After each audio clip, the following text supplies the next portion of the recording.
Let's say I want to focus more on Doctor Strange and less on the background. You see how it blurs it out?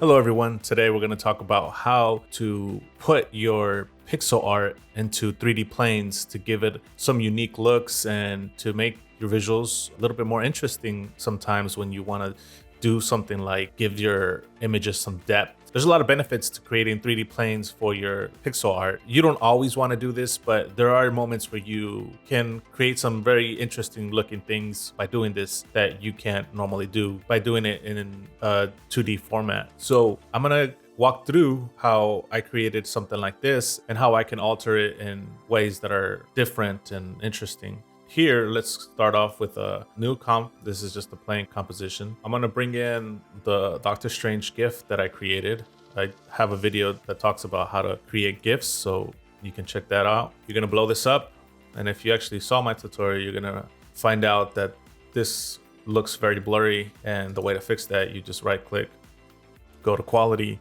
go to draft, and now you have a really crisp image.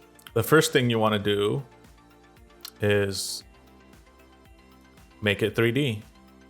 Once you make it 3D, you can obviously now, you can rotate it in a 3D plane.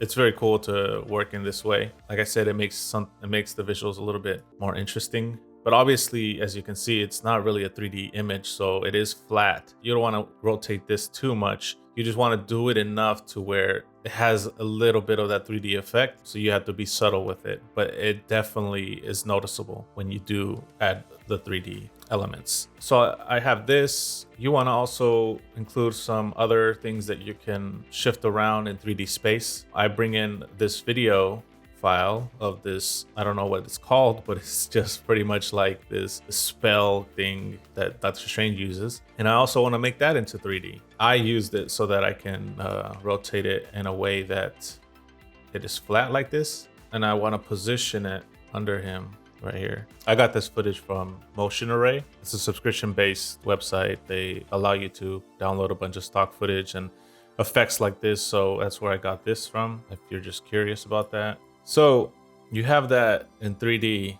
Well, let's say you want to put something behind him like I did in the other video. I want to put a portal, but I want this portal to be not so close. So I got to make this 3D as well. And to give you an idea of where everything is at in 3D space, you can create another camera view. So let's add 2 views. And in the second view, I use custom view 1. You can do top, which shows you from the top. In this case, let's say I want to move this portal further back. So I click on the portal. I have these little handles here, and that's in 3D space. I can push this back. I can also rotate things in 3D space from up here. This orbit tool, you can move things all the way around. I want to move this back, further back. And the cool thing is that when you put things in 3D space and then you add a camera, you can actually get that depth of field effect like you do on real cameras, where things in the back look blurry. And it's a very interesting effect that makes things look a little bit more like it would look if it was being shot with a camera. So we'll do that in a bit. And so I put that way in the back. You see it. This is where Doctor Strange's, this one right here, is in this top view. It just looks like a line because these are flat images. And so I pushed it back. So this is where it is in 3D space.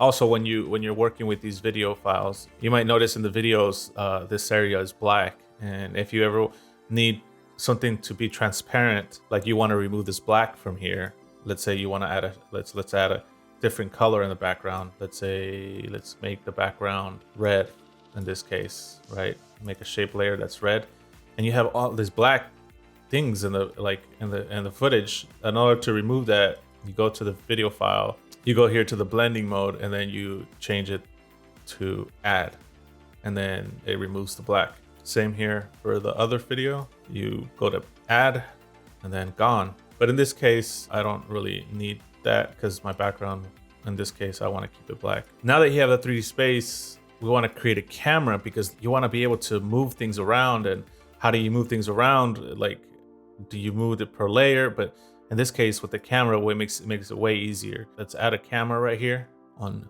new layer. I'm just gonna keep the default settings for now. And you see something changed because now that there's a camera, now everything else is affected by the movement of the camera. You can see the cameras in here and this window. Let me actually move this. And this is the camera and where it's pointing at. So if I move the camera up, this moves up like this. I move the camera forward, then this moves forward too. And let me move it forward and actually tilt it a little bit so that I'm getting a little bit of a top view of everything. And I want to push it back like this. Okay. What I was saying earlier about the depth of field, what the camera is focusing on, it blurs out things that are further back, or either you focus on the back and you blur what's in the front. You come here to the camera options, you go to turn on depth of field, play with the focus distance and the aperture, and look at what happens. Let's say I want to focus more on Doctor Strange and less on the background. You see how it blurs it out? It looks a little extreme right there, so I wouldn't blur it that much. And let's say I want Doctor Strange to move back, like I did in the video I earlier did. Let's actually start with camera movement. And this is where I wanted one of the positions the camera to be in. Let me create some keyframes here so that I can have some camera movement. Let me actually just do all these rotations and all these points of interest. I'm not sure what I'm going to be moving, so that's why I just clicked on all of them. So let's say I want it to start down here. I basically want the little graphic in the bottom to look a lot more flat so that when I move up, you can actually see a lot more of that 3D effect when it moves up. So I'm going to bring it down. You can actually zoom in by scrolling on your mouse up and down. Now that I have this position right here, let it play out, and it moves up like that.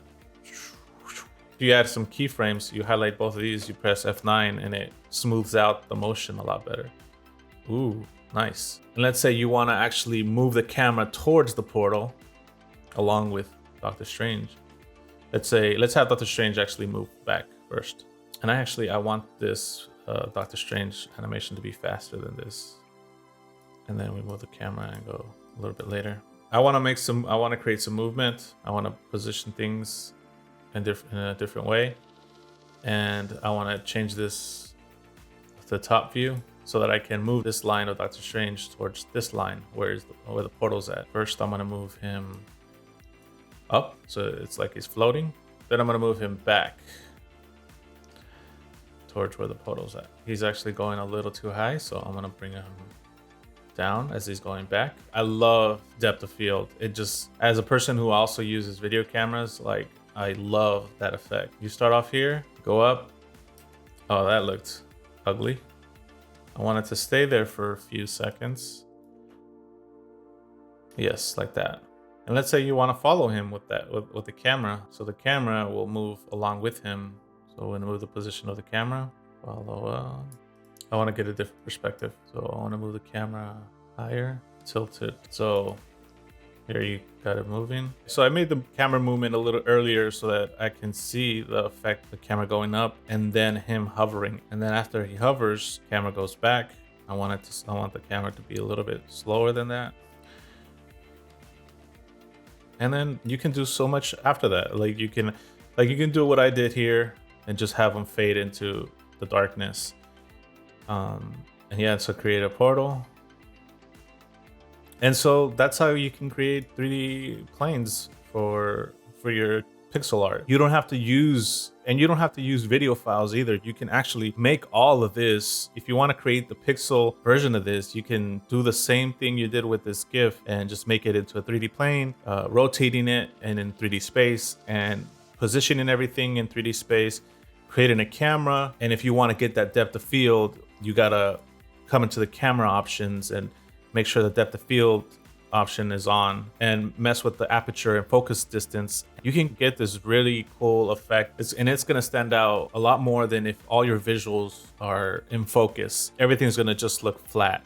So when you create this depth of field in 3D space, it really does give it a feeling of distance and that things are not on a flat plane, but that there is distance between people and objects and things in the background, and it gives a little bit more life. That's my tutorial on this. Hopefully this was useful for you and that you can implement these on your visuals. Thank you for watching. Talk to you later.